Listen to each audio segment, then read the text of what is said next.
Rajahmundry rural assembly స్థానంలో YCP నుంచి పోటీ చేస్తున్న మంత్రి చెల్లుబోయిన వేణుగోపాలకృష్ణకు మాజీ మంత్రి ముద్రగడ పద్మనాభం మద్దతు తెలిపారు. మంత్రి వేణుని అఖండ మెజార్టీతో గెలిపించాలని ప్రజలకు పిలుపునిచ్చారు. సంక్షేమం, అభివృద్ధి కేవలం జగన్ వల్లనే సాధ్యమని ముద్రగడ అన్నారు. పవన్ కళ్యాణ్ ప్రజలను దగ్గరకు రానీయకుండా బ్లేడ్లతో దాడి చేయిస్తున్నారని ఆయన ఆరోపించారు. వ్యక్తిగత భద్రత కోసం 200 మంది సెక్యూరిటీని పెట్టుకున్న వ్యక్తి ప్రజలకు సేవ చేస్తాడా అని ఎద్దేవా చేశారు. ప్రజలను దగ్గరికి రానివ్వని పవన్ కళ్యాణ్ కి రాజకీయాలు అవసరమా అని ముద్రగడ ప్రశ్నించారు.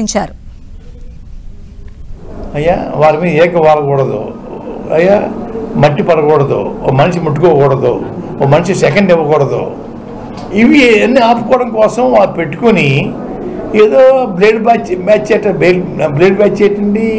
మేమందరం ఫ్రీగా తిరుగుతున్నామే, అది అతిథులేం కాదే. ఎందుకు పిరికి మందు చేతకంతనమండి ఇది. బ్లేడ్ బ్యాచ్ వచ్చేస్తుందా? దానికోసం బ్యాచ్ ఎందుకంటే బ్లేడ్ బ్యాచ్ వచ్చేసినప్పుడు ఇక రాజకీయాలు రావడం మానేయండి. ఎందుకు రాజకీయాలు రావడం? ప్రజలు ముట్టుకోకూడదు, అంటుకోకూడదు. వారు మాట్లాడే మాటలో వీరికి తుప్పలు కూడా పడకూడదు. వీరికి సెకండ్ ఇవ్వడానికి కూడా ఇష్టపడిన మనుషులు ఈ రాజకీయాలకు వచ్చేసేసి బ్లేడ్ బ్యాచ్ వచ్చారు.